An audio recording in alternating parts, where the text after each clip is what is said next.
essayer de prendre des meilleures décisions financières quand la vie est chère. Francis Gosselin. C'est facile de succomber à la tentation. On a une opportunité d'agir différemment. Vous pouvez agir. Vous êtes libres, chers amis.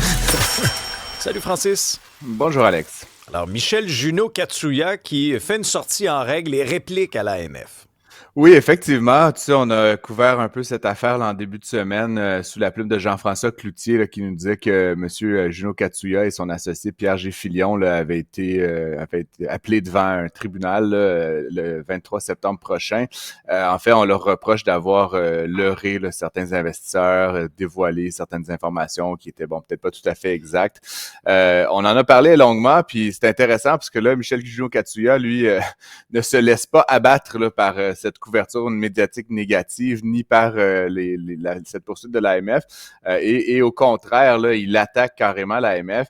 Il dit que l'enquêteur là, qui aurait mené là, et conclu là, à ces malversations aurait bâclé son travail. Il a dit avoir l'intention de se défendre bec et ongle. Et donc, c'est toujours intéressant dans ces histoires-là parce que finalement, on cherche peut-être rapidement un coupable, mais faut se rappeler que c'est pas rare là au Québec qu'on voit certains, disons, abus bureaucratiques. Donc, ce serait intéressant de voir lors du procès comment est-ce que justement les informations, les faits là, sont révélés par l'une et l'autre des parties.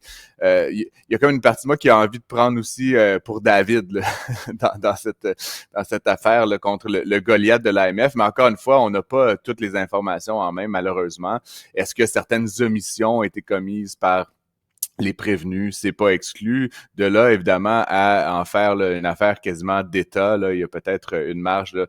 Et là, bon, faudra voir comment l'une et l'autre des parties aussi communiquent autour de cette affaire-là, puisque, comme on le sait, M. Junot Katsuya, c'est une forme de personnalité publique spécialisée dans le domaine de la sécurité et tout ça. Donc, il a accès à des tribunaux, il a des contacts dans le domaine des médias. Donc, clairement, il a l'intention de s'en servir là, pour répliquer à l'AMF tout au long de ces procédures. Et ça fait aussi partie forcément là, de l'affaire, là, cette dimension là, plus publique là, à laquelle on a le droit, encore une fois, ce matin dans le journal. Une transaction majeure dans le domaine du vêtement. Oui, ben on a parlé beaucoup de M. Chamandi la semaine dernière, là, au début de la semaine, comme tu te rappelleras, M. Chamandi à qui on reproche là, de se construire un petit golf dans la ville d'Austin, là, en Estrie. Bon, ça c'est dans sa vie personnelle, mais pendant ce temps, là, M. Chamandi n'est pas en reste. En fait, il a été annoncé là, que Gildan, là, donc le géant là, du domaine du t-shirt là, et du vêtement de manière générale, entreprise d'ici, avait conclu là, leur achat de Hanes Brand. Là. Hanes, là, pour ceux qui connaissent peut-être pas trop, là, ils fabriquent notamment des sous-vêtements, mais aussi toutes sortes de vêtements là, de coton, etc. Donc, une transaction majeure là, pour 2,2 milliards de dollars US. Les marchés ont très bien réagi à cette annonce-là. On parle d'une augmentation de 12% du titre de Gildan là, suite à l'annonce hier. Et donc, c'est essentiellement un géant là, qu'on est en train de créer. Je veux pas utiliser le mot gainé là parce que ça peut sonner un peu péjoratif, mais tu sais, on est vraiment dans le vêtement basique là. Tu sais, on n'est pas dans la haute couture, là, disons-le comme ça.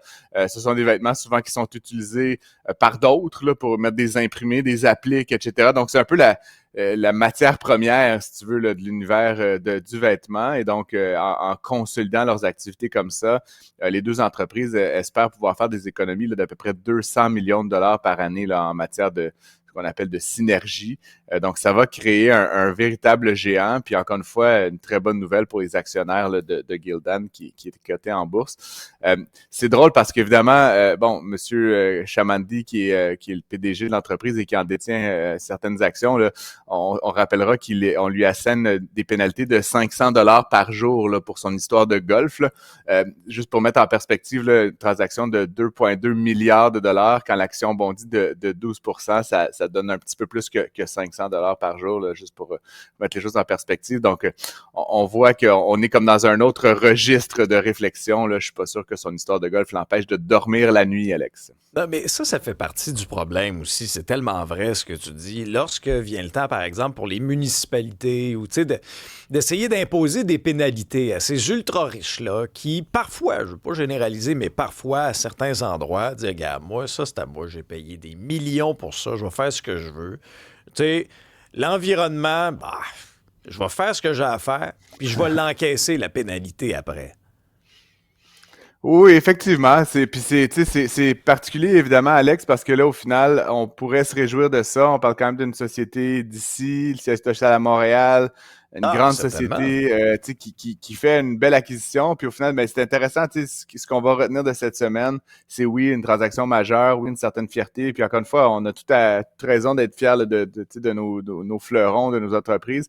Mais malheureusement, en raison du fait que M. Chamandi contourne certaines règles dans sa vie personnelle, et elle prend atteinte à l'environnement là, dans une très petite superficie là, à l'échelle du globe, finalement, ben, c'est ce qu'on retiendra presque plus de cette semaine qu'une entreprise de 50 000 employés qui fait une acquisition majeure aux États-Unis. Donc, je trouve que des fois, effectivement, on gagnerait là, à être un petit peu plus prudent là, dans ces décisions-là.